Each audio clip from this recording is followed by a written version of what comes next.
Okay, I have my silver base coat on here. Put some silver on the siding. Same with this side. Problem is that paint really exposes some of the goosebump areas. But that's okay, some of it's going to be covered up by other colors like yellow and red. So hopefully it won't show up so much when it's all said and done. Alright, I took a straight edge and I made a nice line. It's red. I didn't have a yellow pen, of course. All the way up to the top of the nose there. Because I'm going to make that part a yellow slant. That yellow is going to be below that line and on that line. And it's going to come down here to where the red is. I'm going to put the yellow first because the red's going to be curved, and I don't mind painting over yellow, but I don't want to paint yellow over red. I did the same on the other side, and we're going to see what happens here. Alright, here it is with the yellow put on it. It's the yellow stripe. Kind of regret going with that color because it took 3 coats to get that on there like that. The yellow is so thin and runs. It took 3 coats to get it so I couldn't see all the gray underneath. Now I can work on the red. There'll be a few spots afterwards where I'll have to touch it up a little bit, the silver and maybe the yellow and the red, especially back here on the trailing edge. Okay, with the magic of video and time-lapse and pause photography, we now have what the full color scheme is going to more or less look like. That right there. I get 2 coats of the red on there. That's not so bad as the yellow.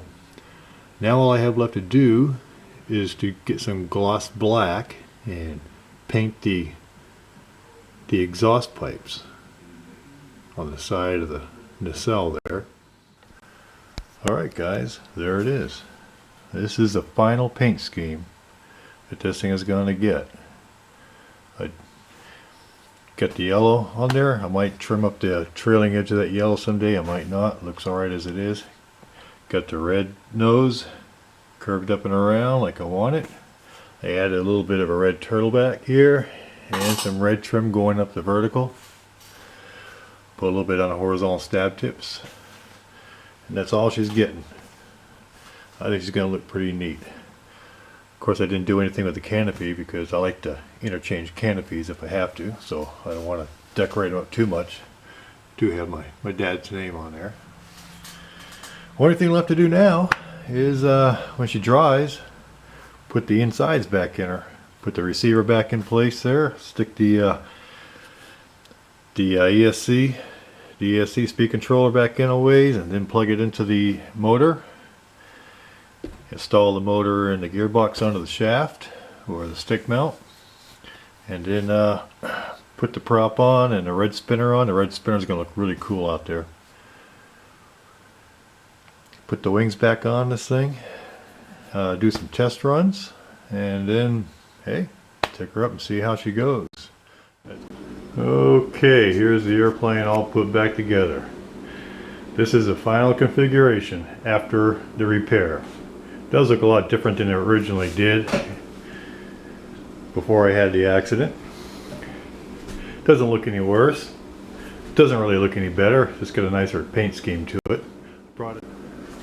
Alright, I took off the spinner so you can see the final installation. Since I mentioned it, I might as well show it to you.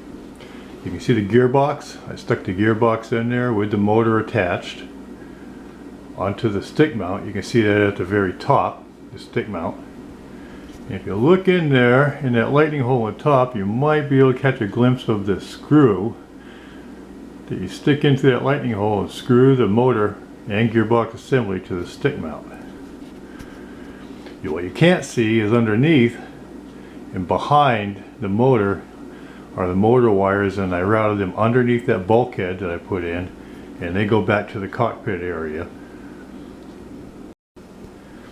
We'll take off the cockpit cover, show you what everything back on the inside. You saw it when it was empty, so now I'll show it to you while it's full. There's a receiver with a double-sided tape stuck right back down to the bottom.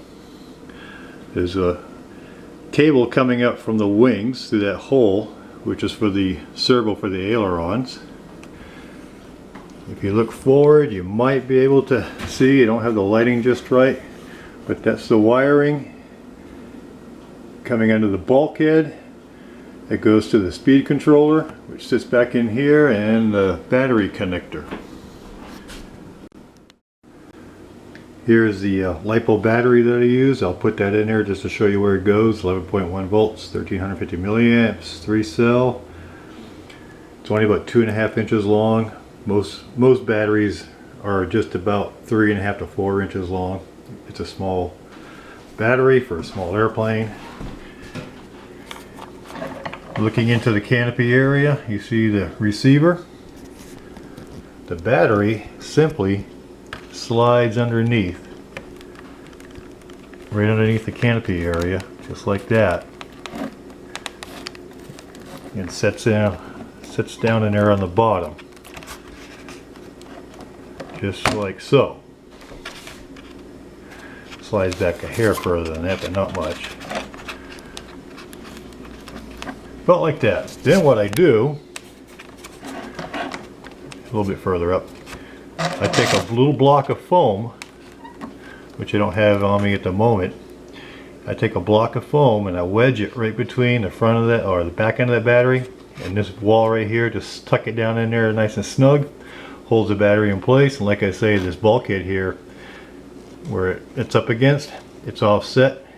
There's a little pocket, and then there's the other bulkhead here, so it sits in that pocket just fine. Holds it in place. So that's how the whole assembly is when it's all together. Then it's just a matter of putting your canopy back on. Of course, if you're going to fly it, you know, you have the batteries ends up being connected, but for this purpose, put the canopy back on, and there you go.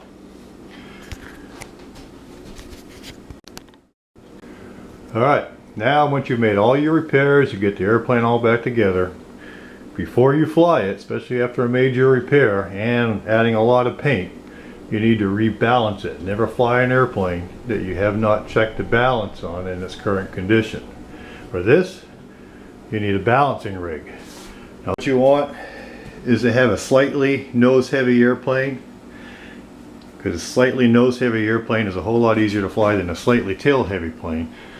So if you find your balancing point and you see where the balance is supposed to be, if you put it where the balance is supposed to be and you see that your aircraft's a little tail heavy or just barely centered, you may want to add weight, which is what I ended up doing. I added weight to the front. Through this little ventilation hole, I put a weight in there. It's a little 1/4 ounce weight with double-sided tape against that forward bulkhead. That gives me just enough weight on the front to make it slightly nose heavy. So my aircraft is properly balanced. Sure, it will need to be trimmed a little bit when you fly it, but it's a good starting point. I don't have to worry about it being completely unbalanced and unable to fly. So here are the two planes teamed up again, side by side. This is my other one, both the same type of model. They're both Harbor Freight P-51s. Both have their own personal paint schemes that I put on them. This one has never been crashed. This one has been a few times, as you well know. I did change the tail numbers a little bit, just turned the numbers around on the second one. Turned the 9 over, made it a 6, so it's 216. That one is 129.